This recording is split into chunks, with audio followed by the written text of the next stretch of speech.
أعوذ بالله من الشيطان الرجيم. بسم الله الرحمن الرحيم. مثلهم كمثل الذي استوقد نارا فلما أضاءت ما حوله ذهب الله بنورهم وتركهم في ظلمات لا يبصرون.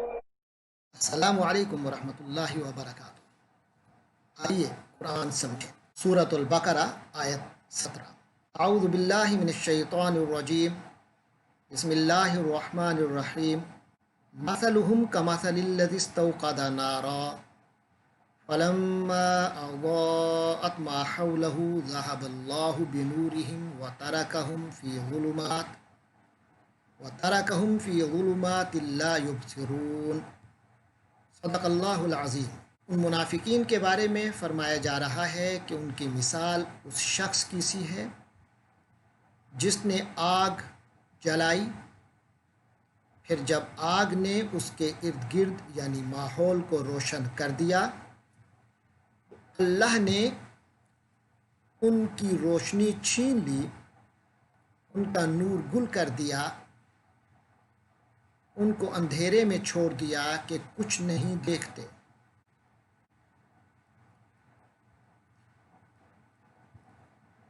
الفاظ کی وضاحت فرمایا مثلہم، اردو میں ہمارے ہاں استعمال ہے مثل، مثل اور مثیل۔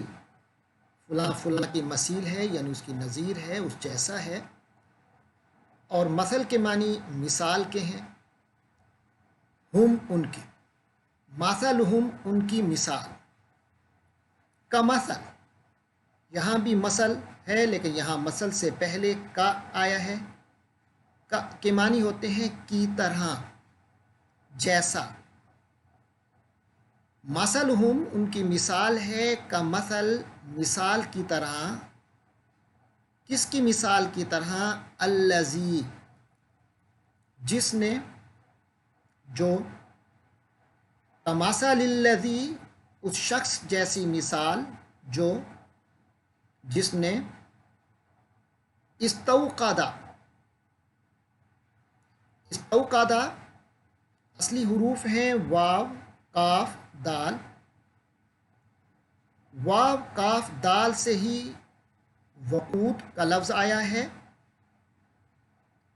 وقود کہتے ہیں اس ایندھن کو جس سے کوئی چیز جلائی جائے۔ اور استوقدہ، الف سین تے ایڈ ہوئے ہیں جس میں چاہت اور کوشش ہوتی ہے۔ حصول کا معنی ہوتا ہے، کوشش کا معنی ہوتا ہے۔ تو استوقدہ کے معنی بڑی کوشش کر کے جلایا۔ نارن، نار کہتے ہیں آگ کو۔ نار کے حروف اصلیہ بھی نون واو را ہیں، جو نار میں آ کے واو جو ہے وہ الف میں بدل گیا۔ تو نار اور نور ایک ہی اصل سے ہیں۔ نور کے معنی روشنی ہے اور نار آگ کو کہتے ہیں۔ استوقدہ نارا، اس نے جتن کر کے، کوشش کر کے آگ جلائی۔ فلما، فا حرف عطف ہے، ترتیب پر دلالت کرتا ہے، یعنی یہ کام ہو رہا ہے، پھر ترتیب میں بعد میں، فا کے مطلب ہے اب یہ بعد میں یہ کام ہوا، تو ہم اس کا ترجمہ تو، پس لہٰذا کرتے ہیں۔ لما شرطیہ لفظ ہے، فلما پس جب۔ اضاءت، اضاءت حروف اصلیہ اس میں ضاد، واو اور حمزہ ہیں، اسی سے ضو ہے، اسی سے ضیاء ہے جس کے معنی روشنی ہے۔ ہمارے یہاں نام ہوتا ہے ضیاء الدین، ضیاء الحق، یعنی دین کی روشنی، حق کی روشنی۔ ضیاء کے معنی روشنی کے، اور ضو کے معنی بھی روشنی کے۔ اس سے عربی میں فعل ماضی آتا ہے اضاء، آخر میں حمزہ، یعنی اس نے روشن کیا، اور پھر آگے تے کا جو ایڈیشن ہے فعل ماضی میں، جب تے جزم والی ایڈ ہوتی ہے لاحقے کے طور پہ سفکس کے طور پہ آتی ہے تو یہ مؤنث کی علامت ہے کہ اس ایک مؤنث نے روشن کیا. تو آگ جو ہے یعنی نار وہ عربی میں مؤنث ہے، ہماری اردو میں بھی مؤنث ہے تو عربی میں بھی نار کا لفظ مؤنث ہے، تو لہٰذا اضاءت اس آگ نے روشن کر دیا.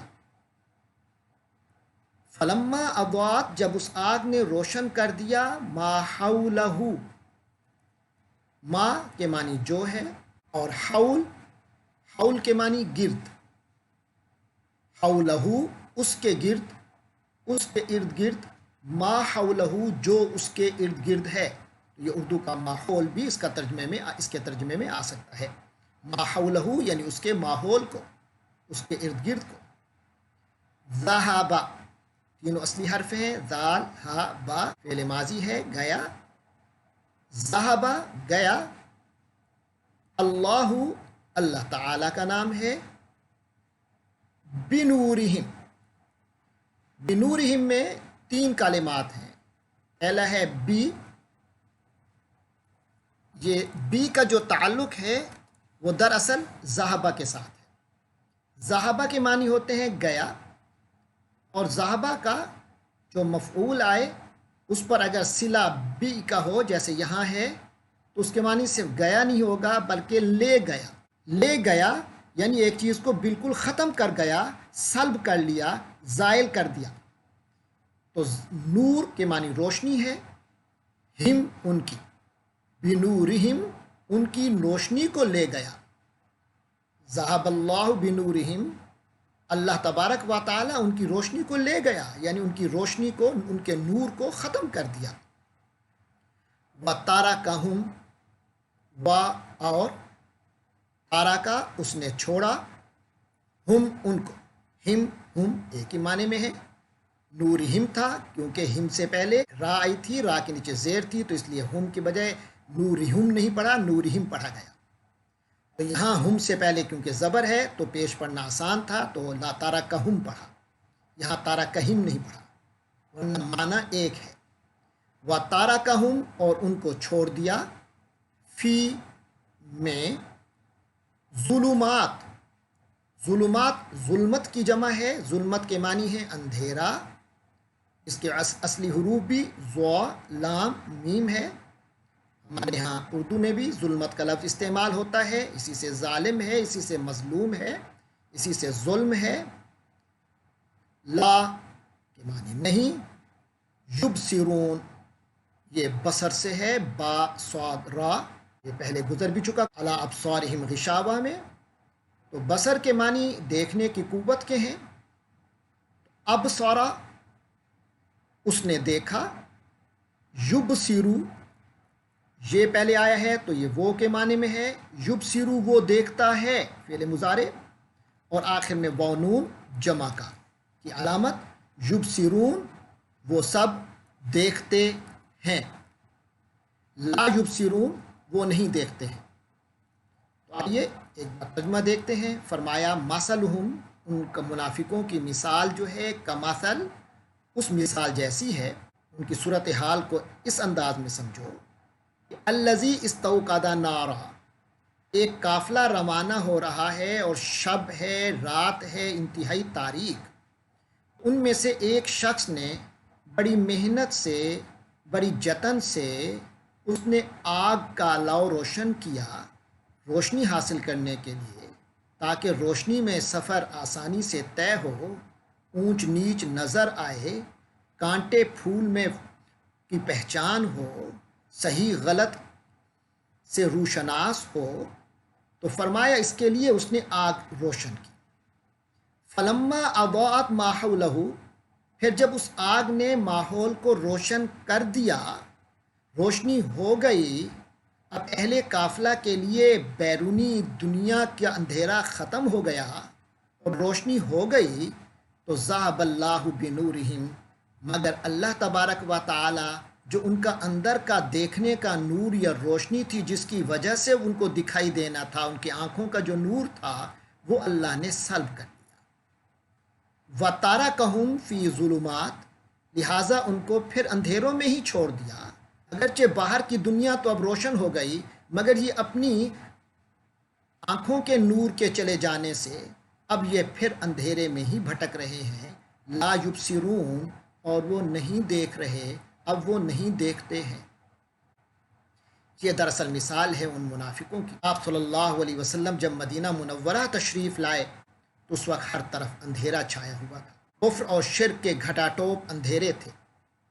آپ صلی اللہ علیہ وسلم نے اپنی رسالت کا فریضہ ادا کرتے ہوئے جو دنیا کو روشنی عطا فرمائی دینی تعلیمات کی، حلال حرام کا فرق بتایا، حق اور باطل کو واضح کیا، تو ہر طرف روشنی ہو گئی۔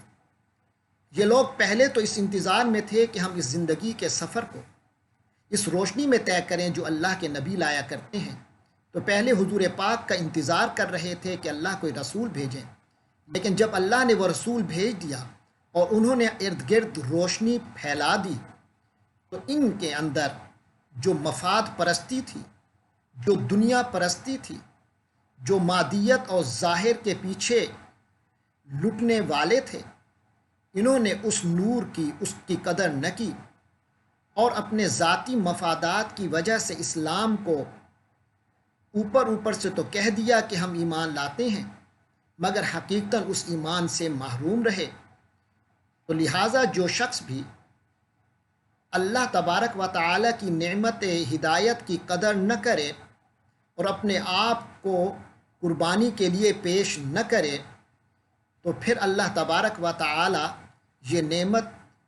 اس نعمت سے فائدہ اٹھانے کی اس کی طاقت اور استطاعت کو سلب کر دیتا ہے۔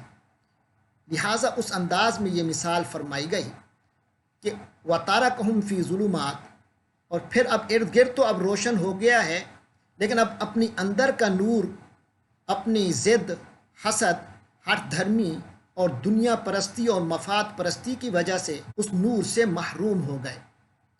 وَتَرَكَهُمْ فِي ظُلُمَاتٍ، تو نتیجہ یہ نکلا کہ وہ اپنی بے توفیقی کے سبب دوبارہ ظلمتوں میں چلے گئے، اندھیروں میں چلے گئے، لا یبصرون، اس طرح کہ اب پھر انہیں دکھائی نہیں دیتا۔ یہ ہے آیت نمبر 17 کا مفہوم، ترجمہ اور الفاظ کی وضاحت۔ اللہ تبارک و تعالی سے دعا ہے کہ ہمیں ان بد نصیبوں میں نہ بنائے، بلکہ ہمیں ان خوش نصیبوں میں بنائے جو ہدایت اور حق کے طلبگار رہتے ہیں، اور جیسے ہی ہدایت اور حق کی بات ان تک پہنچتی ہے اس کو سنتے ہیں، غور سے آمنا و صدقنا کہتے ہیں اور اس پر عمل کرتے ہیں، اور اللہ تبارک و تعالی کے ہاں قبولیت کا شرف پاتے ہیں۔ آمین ثم آمین، وآخر دعوانا ان الحمد للہ رب العالمین۔